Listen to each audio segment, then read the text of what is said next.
disconnect the stuff and see what happens.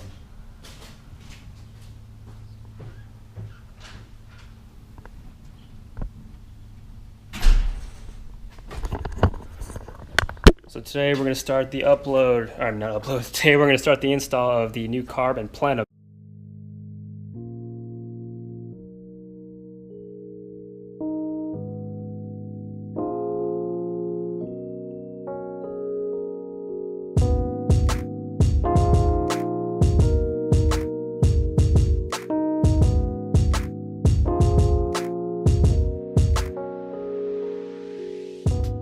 Alright, so how's it going, everybody?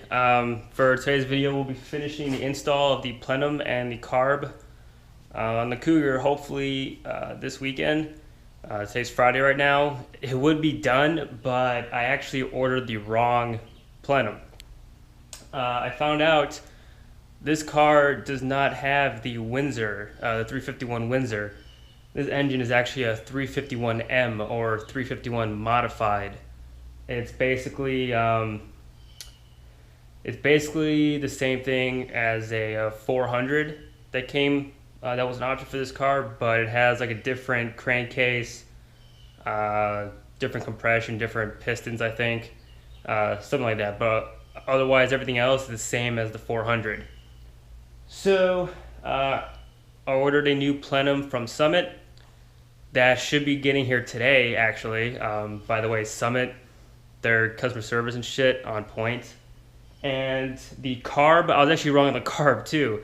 Originally I said it was a 650 CFM carb. It's actually a 750 CFM carb.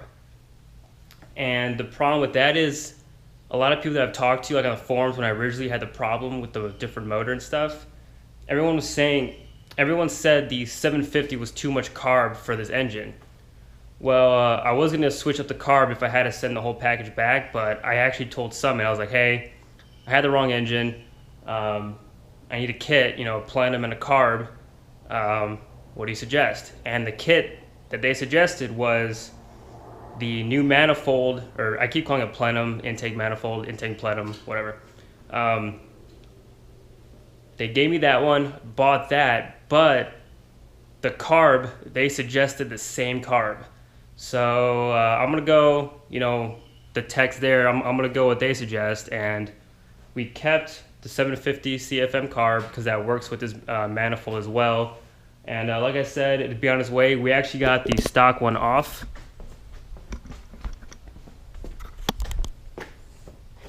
Open this. Oh, it's a heavy bitch. My dad was able to get the stock one off last night. Gotta clean up the inside a bit. There's some shit in there. Here's what it looks like. Right there. I think we have to reuse that, and we might have to reuse that as well.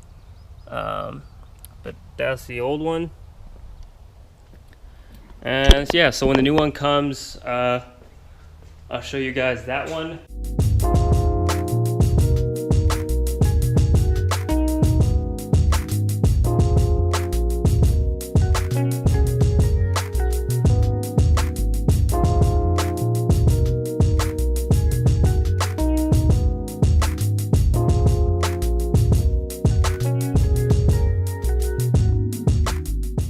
So this is like day 4 of this install, and we got everything on, everything hooked up, but we did run into a slight issue. Let me show you.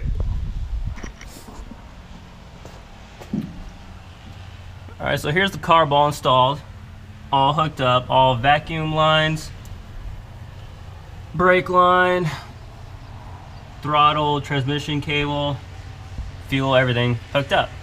But it did start, it did turn over, only with starter fluid, and it would run for a bit off of that, but it will kind of die out. And it's because, I don't know if you guys see in there, but here's these little floats right here, and those are supposed to be filled like halfway with fuel. And if you look inside, I don't know if you guys can see, but there's no fuel in there.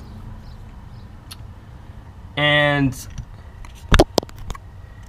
We think it's because, well, the way to charge it and get fuel in there is you take off, you know, one of the, you take off the distributor cap to this, and it just cranks and, you know, gets fuel up in here. And we did that for a while, but it just wasn't getting fuel.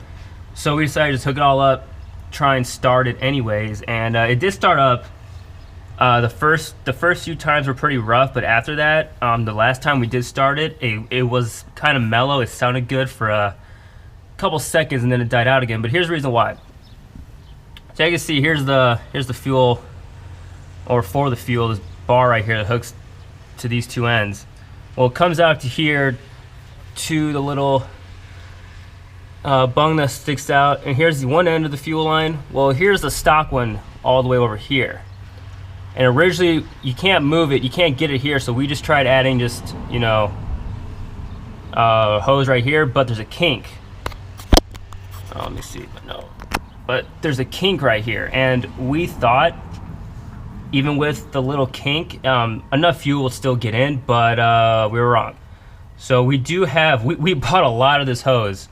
So we're gonna take this off, probably run it like all the way around back to here, or like just running from here, huge loop right into there, until down the road we're gonna replace this entire thing and make it, you know, a little better. But just to get it running, just to get it driving, we're gonna replace this. So this is almost positive this is the reason why it's not you know, getting fuel. It's not filling the carb up with fuel like it's supposed to. But other than that, you know, when we had the starter fluid, I sprayed it in the car, my dad turned it on, it did run. So we're like 90% there, almost there. So that's probably the end of this video. Next video, we should have it all fixed, have it started, and go on a little test drive and see if it survives out on the road. We're gonna do one test going up and down a cul-de-sac, and then another test around the neighborhood going about 35. And if it lasts through all that, then when we get our dual exhaust installed at the one shop, the guy there is actually pretty experienced and pretty knowledgeable on carb engines and stuff. If we can make it to there, I'm gonna talk to him and say like, hey, like, you know, can you fine tune this? Make any changes that we messed up on, that kind of thing. So next video, hopefully ever started. Hope you guys enjoyed this little, I guess, build series, sort of. If you liked it, hit that thumbs up. If you want to see some more, subscribe. I'll see you in the next one. Deuces.